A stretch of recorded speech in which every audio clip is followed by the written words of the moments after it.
80%. Ouais, 4 personnes sur 5 qui va décéder avec plus d'argent que quand elle a commencé la retraite. Surprenant, hein? Puis en même temps, c'est paradoxal parce qu'il y a 2 personnes sur 3 qui se demandent comment ils vont arriver à leur projet de retraite.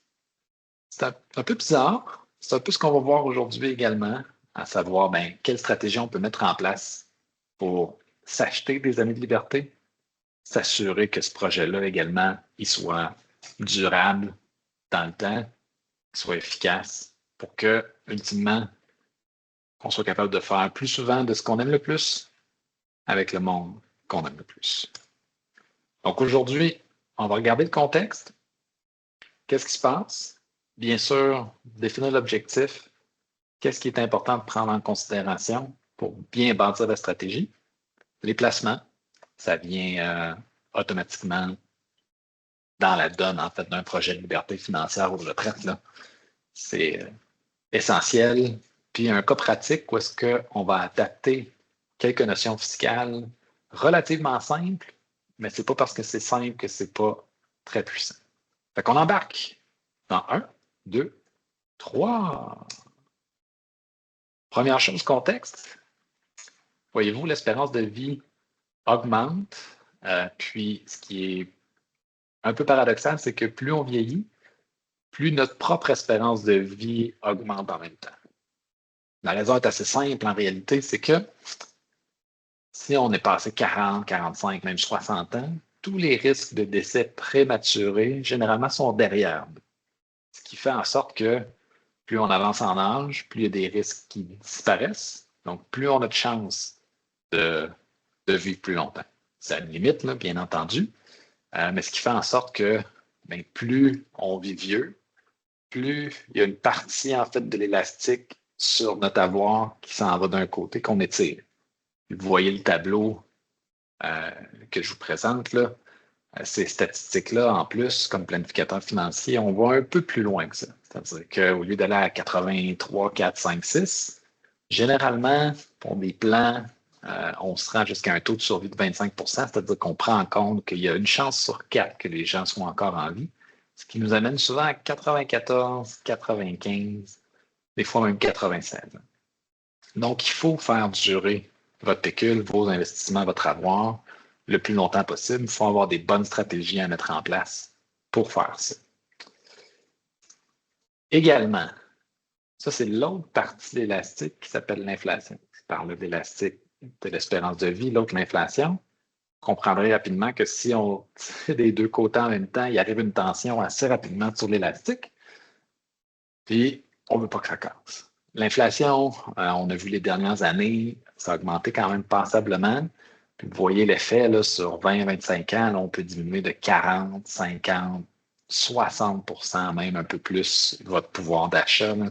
Donc, c'est important à ce moment-là de trouver des stratégies en termes de protection d'actifs, en termes de croissance également de votre actif là, sur le moyen-long terme pour faire en sorte que vous conserviez votre pouvoir d'achat sur le long terme là, pour ne pas justement là, voir éroder là, votre rythme de vie. On ne veut pas justement que l'élastique, à force de tirer les deux côtés, il casse.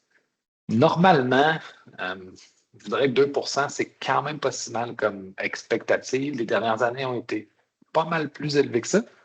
Par contre, quand on prend 25 ans avant 2021, avant COVID, on voit vraiment que l'inflation, c'était plus autour de 1,8. Donc, même dans le courant des années 2000, on était certaines années à 0,8. La Banque du Canada vise 2. Je vous dirais que depuis une quarantaine d'années, là, depuis les années 80, on est assez bon pour garder ce rythme-là sur le long terme. Donc, c'est ce qu'on prend généralement en compte. Souvent, c'est plus 2,25 environ. Ça va varier là, dépendant des pronostics annuels.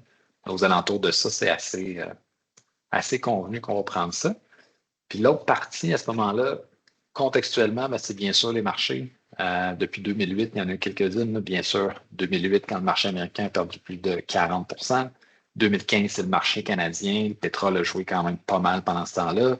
On a eu la crise de la dette souveraine grecque, italienne, irlandaise. On a fini par passer. Le Brexit. On a eu bien sûr la COVID, les tarifs l'an passé. Donc, ça en fait quand même pas mal. Il y a toujours des événements de marché, en fait.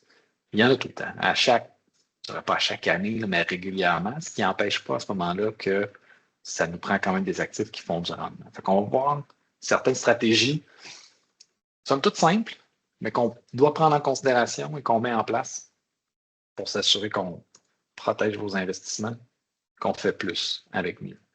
Et le nerf de la guerre, ben, ça reste quand même la stratégie que vous allez mettre de l'avant. Quand j'entends stratégie, je n'entends pas une projection financière. Ce que j'entends par projection financière, ce que je vois malheureusement un peu trop souvent, c'est de dire, bon, ben, mettez 1 000 $ par mois dans vos investissements, votre REER à 62 ans va valoir 1,2 million, vous allez dépenser 38 000 $ par année, vous allez avoir 94 ans, 0 $. Ça, c'est une projection fichier Excel. C'est intéressant de voir comment ça évolue en termes d'accumulation, mais en termes de plan, ce n'est pas complet. Ça nous prend plus une stratégie pour savoir qu'est-ce qui est important pour vous, qu'est-ce qui arrive, oui, sur le long terme, mais également un peu plus sur le court terme, 1 an, 3 ans, 5 ans, 15 ans, pour être capable d'adapter les stratégies financières performantes, en fait. Quand on parle de stratégie, le plus important, c'est de souvent trouver son why. C'est quoi notre motivateur? C'est quoi qu'on veut faire? Là, vous voyez une belle photo, là, c'est la montagne en arrière de chez nous. Moi, ça, c'est mon why à moi, c'est-à-dire je fais du trail running avec mon chien, du vélo de gravel, du ski de fond, on va se promener dans le bois. J'ai beaucoup d'amis qui en font également, donc le plus possible, prendre des congés, faire des vacances où est-ce qu'on peut faire du hiking, fait que le plein air, pour moi, c'est le why qui fait en sorte que ben, je mets des investissements de côté pour réaliser ça. Pour vous, peut-être que ce sera jouer au golf le plus souvent possible, passer plus de temps avec ses enfants. Puis de temps avec ses enfants, c'est pas nécessairement quand on va avoir 70 ans qu'on va en passer. Des fois, c'est quand ils ont 12, 13, 14 ans, puis on veut maximiser ce temps-là avant qu'ils soient partis de la maison. Comment c'est possible de faire ça, peut-être en réduisant les heures de travail? Qu'est-ce que ça a comme impact au niveau financier sur le long terme? Peut-être que c'est d'acheter un chalet. Tout ça, à ce moment-là, là, deviennent des why, deviennent des objectifs pour lesquels on va adapter des stratégies. Ça peut être sur 1 an, 3 ans, 5 ans. Ça peut être aussi loin de dire, ben, je veux maximiser ma valeur patrimoniale, je vais en laisser le plus possible à mes enfants et petits-enfants. Ça peut tout à fait être logique. Ça peut être, je veux partir le plus rapidement possible de mon emploi pour plus avoir ce rôle-là, cette pression-là. Le but, c'est de trouver c'est quoi. Puis après ça, on adapte les stratégies en fonction de ça. Pendant qu'on accumule, ça nous permet de voir également après, là, quand on va décaisser, là, comment on va faire ça. Puis pour faire ça, ben, généralement, avec des conseils, ça va beaucoup mieux. Vous voyez, ça, c'est des études qu'on fait à l'interne. Il y a même le Cyrano, en fait, là, qui est une chaire de recherche associée à l'Université québécoise. Claude Monmarquette faisait des études et sur 20 ans, les ménages québécois qui vont en faire avec des professionnels peuvent aller jusqu'à 3,9 fois d'augmentation de valeur. C'est quand même pas mal. Là. Ça veut dire qu'au lieu d'avoir 1 million en termes de placement ou en termes de valeur nette, 3,9 sur 20 ans, de 20, mettons, à 40 ans, faites le calcul, c'est pas loin de 4 millions. Ça fait une énorme différence au niveau de la retraite, au niveau de la liberté, la sécurité à ce moment-là que vous pouvez avoir. C'est vraiment ça qui est important parce que c'est les choix généralement que vous faites qui ont le plus d'incidence à ce moment-là sur votre stratégie. Quand je dis que c'est les choix qui ont le plus d'incidence sur votre stratégie, c'est parce que les besoins, ça évolue, ne sont pas nécessairement linéaires dans le temps. Il y a une base qui est linéaire, qui va s'ajuster avec l'inflation, ça va de soi. C'est-à-dire qu'il faut payer les taxes, il faut manger, il faut se loger, faut s'habiller, coupe d'affaires de même. Mais la plupart de pas vos besoins, mais il y a des montants importants à ce moment-là de décaissement qui ne seront pas nécessairement linéaires. Comme par exemple l'achat d'un chalet, une rénovation importante. Ne serait-ce que changer de véhicule 1, 2 ou 3 fois pendant la retraite, ça a un coût quand même relativement important. Fait que vous voyez dans la courbe, la façon dont ça fonctionne, c'est que il y a une année donnée, on est capable de le prévoir. Puis quand on sait un peu où est-ce qu'on s'en va, c'est quoi les objectifs, on est capable de prévoir également la fiscalité, mais on est capable de prévoir le risque des investissements qu'on va gérer. Je vous donne un exemple. Client l'an dernier qui a plusieurs terres à bois. il arrive en fin de carrière, sa dernière année, peut-être qu'il reste 6 mois, 8 mois. Puis il dit, ben, là, je voudrais commencer à vendre une terre, vendre 2 terres, puis je voudrais voir à m'amener de la liquidité à ce moment-là. Important gain en capital sur certaines des terres, d'autres un peu moins, d'autres qui rapportent plus de revenus. Fait que là, c'est là que c'est important à ce moment-là de dire, OK, là, on est rendu à l'étape de financer une rénovation, par exemple, importante pour ce client-là dans sa maison en même temps qu'il arrive à la retraite pour pouvoir en profiter pleinement. Là, ben, quelle terre on vend? Quel est l'impact fiscal? Comment on va générer le revenu? Dans 2 ans, 3 ans, laquelle on va aller chercher? Donc là, c'est là, à ce moment-là, qu'on est capable de mettre les stratégies en place. Est-ce qu'on est capable de contrer le gain en capital sur une terre en, par exemple, prenant des REER qui ne seraient pas utilisés? Donc, la stratégie va vraiment évoluer en fonction de vos besoins.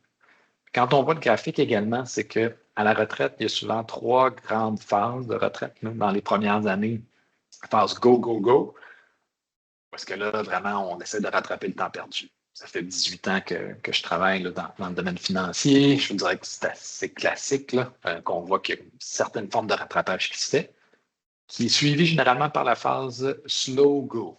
C'est-à-dire que là, tranquillement, on a rattrapé un peu le temps perdu, il y a une routine qui s'installe, et ensuite, c'est la phase no-go. Souvent, à partir de 78, 80, 85, bien sûr, dépendant de la santé de chaque personne. C'est une phase parce que souvent, là, les activités quand même diminuent. Fait que ce qu'on voit, c'est que oui, les besoins de santé peuvent augmenter, mais généralement, les besoins de retraite sont plus élevés au début, font une sorte de vague, descendent tranquillement, puis après ça, peuvent remonter. Ce n'est pas nécessairement automatique. Fait que c'est important de le prévoir de la bonne façon. Je vois trop de gens qui font des besoins qui sont simplement linéaires. Ça va me prendre 50 000 ajusté à l'inflation à 2,25 %, puis on s'en va avec ça. Ça prend quand même un peu plus de levier, un peu plus de planification pour voir quels sont les effets, puis d'ajuster le décaissement, puis d'ajuster également les stratégies d'accumulation en conséquence de ça. Et avec le temps, ben, vos besoins vont évoluer, c'est certain. Si on est en début de carrière, ben, on est pas mal plus à bâtir la fondation d'une maison, à protéger son revenu, à mettre en place des habitudes, puis avoir des objectifs des fois un peu plus court terme. Après ça, quand on commence à être un peu plus implanté en carrière, ben là, c'est comme, OK, qu'est-ce qu'on fait exactement pour optimiser tout ça? C'est là, à ce moment-là, qu'on peut aller chercher un peu plus de levier sur l'arbitrage entre le REER et le CELI, par exemple. Est-ce qu'on achète un immeuble à revenu? Comment il s'implique là-dedans? Comment on va jouer avec la fiscalité pour, par exemple, déduire des emprunts qui sont imposables, transformer des emprunts personnels en emprunts qui vont être déductibles, dont les intérêts vont être déductibles d'impôts. Quand on arrive à la pré-retraite, ben, c'est toute la phase où on devient un petit peu plus précis justement sur les objectifs, de dire, OK, là, je prévois tel gros achat, je prévois telle chose, X voyage. Fait que là, à ce moment-là, là, on va prévoir comment on va arranger la stratégie de risque à l'intérieur des portefeuilles pour prévoir ces décaissements-là.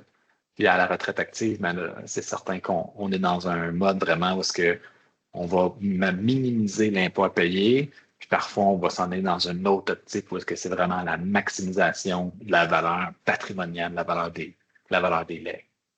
Fait que votre objectif, votre why, il va jouer avec le temps. C'est pour ça important qu'il n'y en a pas juste un, puis c'est pas juste toujours d'avoir une vision sur 20-25 ans, mais c'est de savoir à ce moment-là qu'est-ce qui est important à court, parfois moyen ou long terme, et d'ajuster les stratégies en conséquence.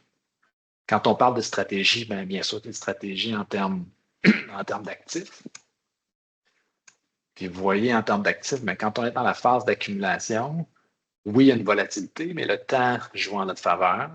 Puis la volatilité, c'est-à-dire comment ça va, le rendement va jouer par rapport à la moyenne, c'est moins important un peu. La volatilité est souvent liée à une notion de risque, c'est vrai, c'est une mesure statistique, mais en même temps, si on est capable d'avoir un peu plus d'upside, un peu plus de volatilité vers le haut, généralement, on va être capable d'aller chercher plus de rendement au niveau de nos investissements. C'est le contraire quand on arrive à la retraite, là, le temps, oui, notre espérance de vie s'allonge, puis on vit vieux, mais quand même, on ne vivra pas jusqu'à 125 ans. Donc, l'espace-temps diminue. L'erreur, je vous dirais, qui est à ne pas faire quand on regarde ça, ce graphique-là, qui est super logique, c'est simplement de dire, j'arrive à 60 ans, ça me prend il faut que je réduise mon risque dans mon portefeuille de 20%. Par exemple, quelqu'un qui a toujours été croissance à 80% d'actions dans son portefeuille ou de type d'actifs qui amène la croissance dirait, ben là, ça m'en prend juste 20% d'actions dans mon portefeuille. Je suis rendu vieux, ça me prend moins de risques. Pas nécessairement. Parce que même si on est à 60 ou 65 ans, ben, il nous reste 15 ans, 20 ans, 25 ans devant nous. Fait qu'on a beaucoup de nos actifs qui vont être investis dans des stratégies long terme. Donc, il faut le prendre en considération. Ce qui change beaucoup en termes de volatilité, je vous dirais, c'est quelqu'un qui serait, par exemple, 65% actions, 35% de revenus fixes, devrait, dans sa portion de revenus fixes, être potentiellement un petit peu plus liquide, avoir des obligations un peu plus sécuritaires également, pas aller chercher du high yield, là, des obligations pacotées, par exemple, pour aller chercher plus de rendement, être un petit peu plus sécuritaire dans ses actions pour aller chercher un peu plus de dividendes. Ce n'est pas automatique, mais c'est des stratégies qui peuvent mettre en place pour diminuer la volatilité sans nécessairement complètement changer le portefeuille ou s'enlever de l'esprit qu'on a de la croissance également à long terme à faire. Puis vous voyez, c'est important d'être là quand ça monte, c'est important de continuer d'être resté investi dans le marché parce que, pas tout à fait 8 années sur 10, mais 7,4 années sur 10, okay, dans les pratiquement 100 dernières années, les marchés ont fait des rendements positifs. Puis, généralement, les rendements positifs les meilleures journées de rendement sont meilleures que les pires journées de perte. Ça veut dire quoi? Ça veut dire que même si vous avez évité, si vous êtes retiré, par exemple, de votre portefeuille pour éviter une perte, que vous avez timé le marché de façon exceptionnelle, bien, si vous avez manqué la hausse qui suivait, au net, généralement, vous allez être en dessous. Quand on a une perspective long terme pour ces actifs, bien, on reste à ce moment-là investi, puis 7 à 8 années sur une décennie, normalement, on devrait être capable de faire des gains. Puis en faisant ces gains-là, c'est ce qui va protéger notre portefeuille contre l'inflation. Si l'inflation est un petit peu plus élevée que prévu, ça veut dire quoi? Ça veut dire que les profits normalement des compagnies boursières vont également être un petit peu plus importants dans les années qui vont suivre. Donc, normalement, notre rendement devrait être à l'avenant pour protéger notre actif de l'inflation. Également, à chaque année, quand vous regardez les points rouges sur le graphique, à chaque année, vous avez des rendements négatifs. Ou pas toujours, mais souvent dans une année, là, vous allez avoir une période là, de 2-3 semaines, un mois, là, où est-ce que la bourse là, va subir de mauvaises nouvelles, les gens prennent leur profit. Puis ce que ça dit finalement, c'est que à peu près 7 à 8 années sur 10, pendant une même année, sur un horizon de 2 semaines, un mois et demi, ça dépend toujours, on va avoir une période où est-ce que le marché peut faire jusqu'à moins 10%. À l'intérieur d'une même année. Ça ne veut pas dire qu'on va terminer négatif. La plupart du temps, même, on termine positif. À l'intérieur d'une même année, il y a de la volatilité. Donc, c'est important de prendre en considération, de garder l'aspect ou de garder la vision également sur le long terme. Qu'est-ce qu'on fait? Bien, on suit un plan.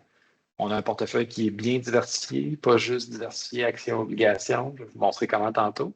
On investit, on garde le long terme quand on a du long terme en tête pour qu'on ait les bonnes catégories d'actifs qui produisent le bon type de rendement pour la bonne temporalité. On regarde les stratégies de décaissement pour s'assurer à ce moment-là que ce qu'on va avoir besoin pour les 6, 12, 18 prochains mois, ben, on ne soit pas dans des actions minières, par exemple, là, qui peuvent être excessivement volatiles. Donc, on ajuste votre stratégie de décaissement en fonction de la volatilité de votre portefeuille aussi. Bien sûr, ben, on regarde les conseils d'un professionnel parce que la fiscalité change, le marché change, les tendances, vos besoins également vont changer. Fait que d'adapter et d'être proactif sur votre plan, sur votre stratégie, demeure ultra important. Ça demeure ultra important aussi de faire des rééquilibrages et de regarder votre portefeuille de façon régulière parce que vous voyez, si on prend un portefeuille 50-50, 50% actions, 50% de revenus fixes, on fait un étalage là, de 1000 possibilités, là, un Monte-Carlo. Généralement, on veut plus être vers le haut. Ce qui va nous permettre de plus être vers le haut là, de la courbe là, pour être capable de faire du rendement, faire durer notre actif plus longtemps, c'est d'être capable de ne pas avoir peur de prendre ses profits. C'est-à-dire que si régulièrement, quelques fois par année, justement, on a une stratégie où est-ce que si on dit que notre politique de placement, est à 35 % de revenus fixes, c'est-à-dire 65 % d'actions, et que là, maintenant, on est rendu à 69, 70, 71 % d'actions, bien, à ce moment-là, on prend des profits. On vient sécuriser, surtout en phase de décaissement, on vient sécuriser, on vient vendre à ce moment-là, on vient crémer, on vient racheter des actions qui sont un petit peu moins chères, on vient acheter des obligations à ce moment-là qui nous procurent un intérêt un peu plus régulier dans le temps, qui va faire en sorte qu'on va améliorer notre perspective. Puis bien sûr, d'être diversifié, c'est-à-dire de ne pas avoir une seule catégorie d'actifs. Ça nous permet d'être plus sécure sur notre portefeuille. Mais au-delà de la diversification, le type d'actifs, actions versus obligations, pas toutes les actions techno nécessairement non plus, là, différentes industries, différents secteurs. Moi, ce que j'aime beaucoup regarder, c'est l'ensemble du patrimoine. Puis ce que je vous invite à regarder, ce que je fais tout le temps, c'est de regarder, est-ce que vous avez justement des terres? Est-ce que vous avez de l'immobilier? Est-ce que vous avez des actifs que vous pensez vendre à court ou moyen terme, qui ont une bonne valeur dans laquelle on pourrait aller chercher des liquidités? Qu'est-ce que vous avez comme rente? Qu'est-ce que vous avez comme prestation, par exemple, avec votre employeur? Parce qu'une fois qu'on arrive en décaissement, puis qu'on a des revenus qui sont réguliers, il faut prendre en considération que ces revenus réguliers-là, ce n'est pas des obligations, ce n'est pas exactement du revenu fixe, mais ils comprennent une partie du revenu fixe que vous avez besoin pour générer du revenu dans votre portefeuille. Donc, votre diversification est aussi importante en termes des types de revenus que vous allez générer, des types de comptes également, que vous ayez des CELI, des REER, des comptes non enregistrés.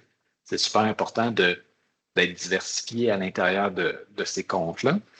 C'est important également d'être stratégique à l'intérieur des comptes, stratégique surtout au niveau de l'impôt. Pourquoi? Parce que l'impôt, tous les rendements ne sont pas nés égaux. Si, par exemple, vous faites 1 000 $ d'intérêt, par exemple des certificats de placement ou des obligations, le 1 000 $ d'intérêt, on vous envoie un feuillet fiscal, on ajoute 1 000 $ à votre revenu, il faut payer de l'impôt. Vous voyez les pourcentages au palier d'imposition supérieur, mais c'est la même chose pour toutes les catégories en fait de revenus. Le dividende déterminé, c'est le dividende de compagnies canadiennes, par exemple, là, comme les banques ou les compagnies de télécommunications. Déjà, c'est moins cher un peu. Donc, on peut ajuster certaines stratégies. Puis le gain en capital, là, c'est avantageux. Si on fait 1 000 $ de gain, il y a seulement la moitié du gain qui est imposable. Donc, on ajoute 500 $ au lieu de 1 000 sur votre déclaration de revenus. Donc, ça devient pertinent de faire ça. Je vous dis ça parce que souvent, quand on a, par exemple, du non-enregistré, des sommes dans une compagnie de gestion, des CELI, des comptes REER, dépendant de votre stratégie de décaissement, on ne devrait pas nécessairement avoir le même portefeuille dans tous les comptes. Parce que, justement, on va essayer de jouer avec la fiscalité. Si, par exemple, je reviens avec mon exemple d'un portefeuille équilibré à 65 % d'actions, 35 % de revenus fixes, ça se peut qu'il y ait un de vos comptes CELI, par exemple, qu'il soit un peu plus long terme, qu'il lui soit à 75 voire 80 % d'actions parce que on ne pense pas avoir besoin de le décaisser avant 7, 8, 10, 12 ans. On peut se permettre d'être un peu plus à long terme et de balancer à ce moment-là certains comptes. Même chose dans votre compte non enregistré. On devrait être capable de favoriser, par exemple, des dividendes déterminés ou des gains en capital pour rabaisser votre facture fiscale. Tout ça joue en fonction de vos besoins de décaissement réels et votre tolérance au risque, c'est évident. Mais que par contre, il faut le prendre en considération quand on ajuste les portefeuilles. Ça peut représenter 2, 3, 4, 5 000 $ par exemple par année. C'est des montants qui, au fil de 15 ans, 20 ans, 25 ans, représentent là, une année, 2 années, 3 ans à ce moment-là d'indépendance financière, des fois 5, 6. Ça, c'est juste le jeu de l'impôt. C'est important de voir ça. Parlant justement de jeu de l'impôt et de stratégie, je fais un cas avec vous. Je vous présente Nicole et Sam qui veulent prendre leur retraite en 2027. Nicole et Sam ont super bel actif, là. Une maison à Montréal, un chalet, 1 300 000 pardon, en économie, dont des sommes qu'ils veulent mettre en CPG, des fonds non enregistrés, des REER, des CELI, des pensions d'employeurs. Leur objectif, présentement, ce qu'ils se disaient, c'est comme on veut léguer notre chalet à notre fils, on va piger dans nos REER parce qu'on veut faire en sorte qu'il y ait le moins d'impôts successoraux possible. Et les REER, au moment d'un deuxième décès ou d'une passation aux enfants, sont imposables à 100 %. Donc, ça pourrait faire du sens. Ils veulent également transférer le chalet à leur fils. C'est important pour eux que cet actif patrimonial-là reste dans la famille. Mais ils veulent continuer de payer les taxes. C'est un cadeau, en fait, d'avance qu'ils veulent le faire. C'est pour ça qu'ils ont pris un CPG pour assurer d'avoir un revenu régulier. Leur fils, début de carrière, vient de se fiancer. Puis il estime de ben, si on manque de somme, chaque année, en fonction de nos revenus, on va venir prendre les cibles. Jusque-là, ça va. Ils ont des revenus autonomes de 83 000 pour des dépenses de 111. Ils ont différentes prestations de retraite gouvernementale et d'employeurs. Les dépenses sont aux alentours de 111 000. Présentement, en fonction de ce qu'ils veulent faire, ça arrive. Malheureusement, avec un excellent actif, on voit qu'il y a du rouge, là. Ça n'arrive pas. Puis, qu'est-ce qu'on peut faire pour régler ça? Il y a des stratégies fiscales intéressantes à ce moment-là pour s'assurer qu'on vient chercher là, 100 qui reste également là, la valeur, créer de la valeur patrimoniale au final. Donc, qu'est-ce qu'on peut faire? 5 stratégies relativement simples, mais vraiment efficaces. Premièrement, on va fractionner le revenu de retraite. Donc, c'est ce qu'on fait au niveau de l'impôt. Puis en fractionnant le revenu de retraite, ça nous permet de décaisser des REER ou des FER et de faire des allocations fiscales à la fin de l'année à l'autre conjoint. Question qu'on n'ait pas quelqu'un qui soit dans une braquette d'impôt supérieure puis une personne qui ne paye pas d'impôt. On veut normaliser le tout pour les deux conjoints. Question d'abaisser l'impôt à payer chaque année. On va retarder les retraits pour les FER, pour les REER FER. On se rend compte, je vais vous le montrer, que ce n'est pas la meilleure stratégie dans leur cas. L'impôt qui paye d'avance pour ne pas le payer à la succession va faire en sorte qu'ils en ont beaucoup moins l'envie de ça. Au lieu d'un CPG, s'ils veulent continuer de payer les frais fixes pour le chalet, on peut le faire à partir d'une rente.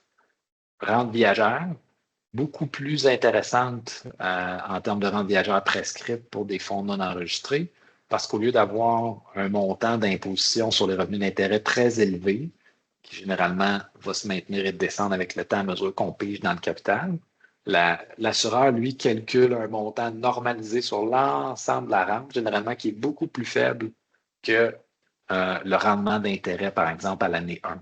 Fait que beaucoup moins d'impôts à payer. On va être capable de faire durer le placement beaucoup plus longtemps. Puis en plus, on le protège contre le risque de longévité. Si on vit jusqu'à 101, 108 ans, l'assureur va continuer de payer ces sommes. On va optimiser les CELI, ce qui n'était pas nécessairement fait. Chaque année, on va s'assurer de déplacer les sommes dans les comptes non enregistrés ou les surplus, qu'on a des minimums des FER à l'intérieur des CELI pour augmenter la valeur successorale cachée des rendements à l'abri de l'impôt. Puis le chalet, bien que c'est une idée super noble, le chalet présentement, s'ils font la passation, il y a une facture fiscale super importante à payer sur le gain en capital. Et là, ben, pour payer cette facture-là, c'est du rendement à ce moment-là qu'ils ne feront pas. Ils sont obligés de faire un chèque au gouvernement, puis on n'aura pas cet argent-là pour être capable d'alimenter la retraite. Puis au final, si on lègue le chalet plus tard, ça n'empêche pas notre fils de pouvoir en profiter, leur fils de pouvoir en profiter. Puis, ça permet également d'être un peu plus flexible sur l'allocation ou l'exemption de résidence principale. On pourra la prendre sur la résidence qui aura pris le plus de valeur, générer de la liquidité à ce moment-là avec la vente d'une des deux résidences pour être capable d'assumer l'impôt successoral et d'améliorer la valeur nette. Voyons ce que ça donne en termes réels. Vous voyez, avec fractionnement du revenu de retraite, vous voyez à droite, on est capable d'aller chercher à peu près 100 000 de plus de dépenses. Juste ça, juste de faire le rapport d'impôt de façon professionnelle, on va chercher un avantage sur la vie durant qui nous permet de dépenser quand même 100 000 de plus. C'est pas banal. Si on change l'ordre du rachat, c'est-à-dire qu'au lieu de prendre les REER en premier, on les étale dans le temps puis on optimise la structure fiscale du couple, on va payer un petit peu d'impôts. Par contre, vous voyez, on est à un peu plus de 500 000 de dépenses nettes totales qu'on peut faire. C'est-à-dire qu'en ajustant le fractionnement de revenus plus les REER qu'on étale dans le temps, on va chercher 1 million. Puis pour la succession, ça veut dire qu'on va chercher une bonification de près de 400 000 deux stratégies.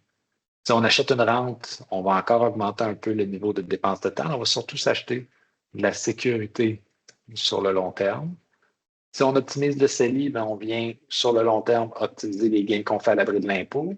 Les sommes transférées du CELI au moment du décès sont non imposables également, donc on vient augmenter de façon importante la valeur de la succession. Si on fait le report du paiement d'impôt, c'est-à-dire qu'on lègue le chalet seulement au décès, non pas du vivant, ben, on vient chercher encore là un bon montant là, pour la succession nette. Ce qui fait en sorte que 5 stratégies relativement simples, on vient ajouter 500 000 de dépenses pour le couple. Ça, c'est vraiment de la sécurité au niveau de leurs dépenses de retraite. Payer un petit peu plus d'impôts. Du vivant, on a augmenté à 124 000. Par contre, la succession est à 1 million de plus de valeur nette après impôt. Donc, vous voyez, c'est vraiment par les choix qu'on fait, les stratégies qu'on veut appliquer en fonction des objectifs réels qu'on a, qui fait en sorte qu'on va vraiment chercher de la valeur. Fait que là-dessus, je vous dis un merci. Ce que je dirais que vous reteniez, 3 choses, c'est-à-dire vos placements, oui, d'être diversifiés, mais de regarder la diversification fiscale de vos placements, s'assurer à ce moment-là que vous êtes bien organisé, s'assurer de bien prendre le temps avec votre planificateur financier de couvrir les objectifs pour voir quels sont les réels objectifs qu'on veut couvrir, c'est quoi le plus important qu'on veut accomplir. On va bâtir la stratégie là-dessus au lieu de faire une projection à ce moment-là d'augmentation de valeur des comptes.